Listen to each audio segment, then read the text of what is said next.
The Fukushima catastrophe is probably the worst nuclear disaster in human history.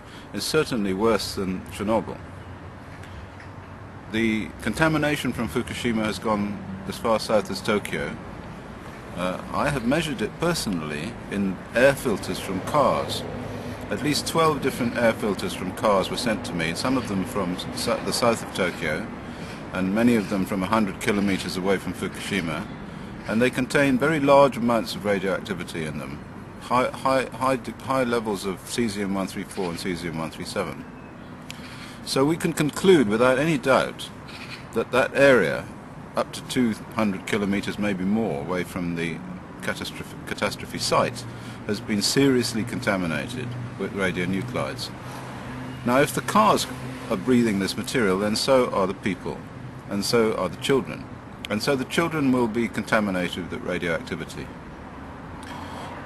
We've recently heard that the Japanese government have been doing whole body counting. That is to say, they've been putting some people inside a monitor to see how much cesium is inside them. And apparently the levels of cesium are sufficient for them to say that there's no problem, that there are not going to be any increases in ill health. At the same time, I hear reports from Japan, from mothers of children, who say that they're showing all of the signs of contamination with cesium that were also found by my colleague Professor Yuri Bandashevsky after Chernobyl in the areas of Belarus that were contaminated similarly with this substance, cesium-137.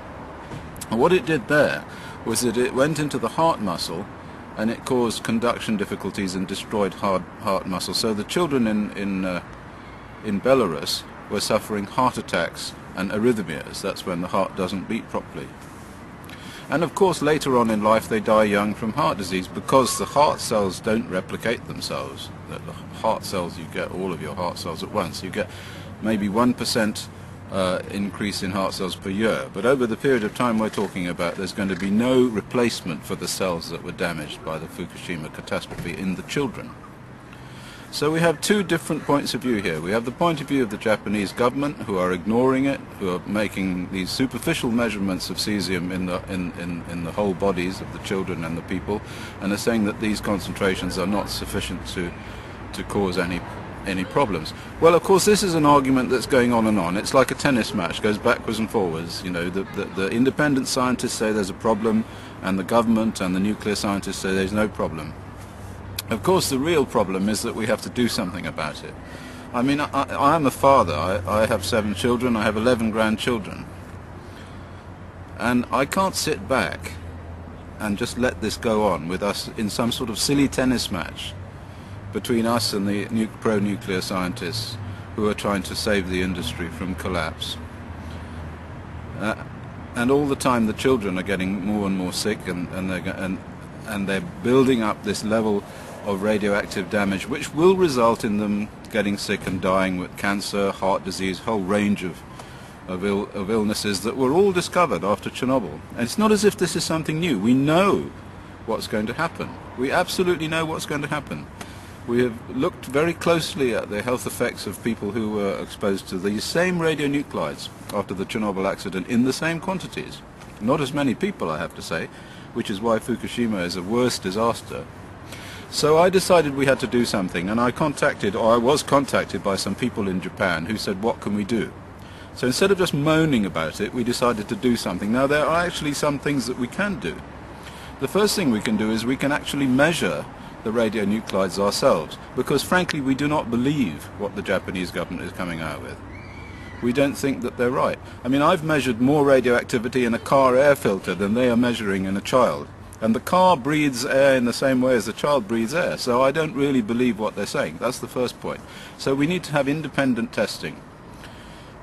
And secondly, we need to try and do something about these children who are being contaminated. There are two things we can do. The first thing is we can take them away from the areas of contamination and put them somewhere where it's reasonably safe.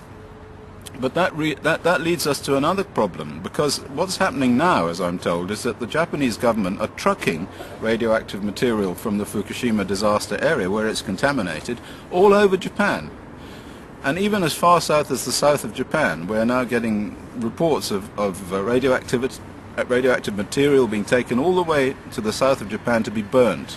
Now, what possible reason could there be for burning it as far away as that? I'll tell you the reason.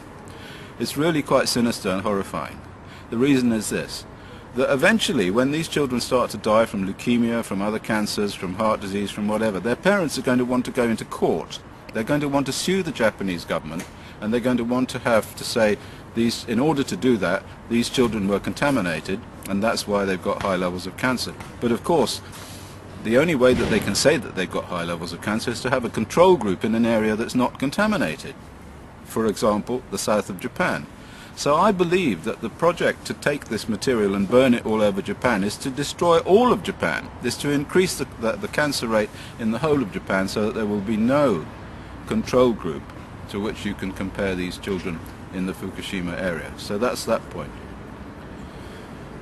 So we want to take the children away anyway into some safe area. That's what we want to do. But the second thing that we can do, and this is also quite important, is we can try and block the material. We can try and block the absorption of the cesium and the absorption of the strontium-90 and the plutonium and the other substances that are not being measured, incidentally. You have to wait a minute now because there's a train passing. I'm sitting on a children's playground here in Sweden. This is in Stockholm.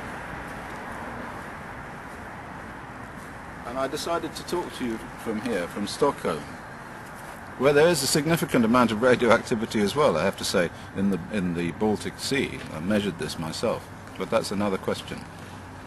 So the second thing we can do is we can try and block the ingress of the radioactivity into the child's body. Now we know that we can do this with iodine, because iodine goes to the thyroid gland. We give them stable iodine, or at least we're supposed to. It turns out the Japanese government didn't.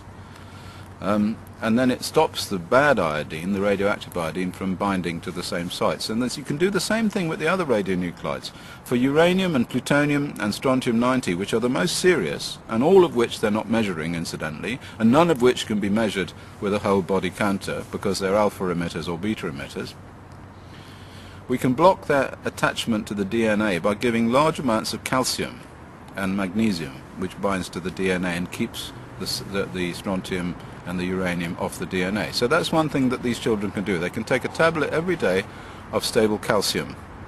And so we are going to produce tablets which contain stable calcium, which we will supply cheaply at the cost of production to parents of these children, so that they can take these tablets and block the ingress of these substances.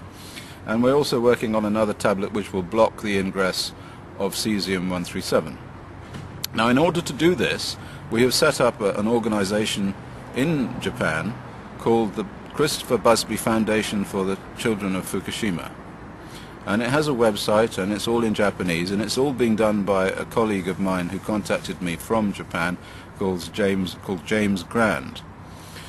In addition to this, we are going to purchase a large number of highly sophisticated radiation measuring devices from Europe, from suppliers in Europe and suppliers in the Ukraine.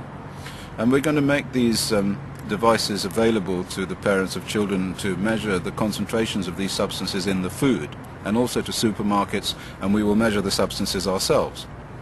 We will set up a laboratory in Japan so that people can bring these substances to the laboratory and find out the truth about the concentration of radionuclides in these substances. So these are the things that we want to do, and we want you to help us to do this in any way that you can. This is an operation to save the children of Fukushima, because we do not believe that the Japanese government is doing anything to save the children of Fukushima. They are operating on a principle which is the principle of saving not the children of Fukushima, but the international nuclear industry. And this is disgraceful. Thank you for listening.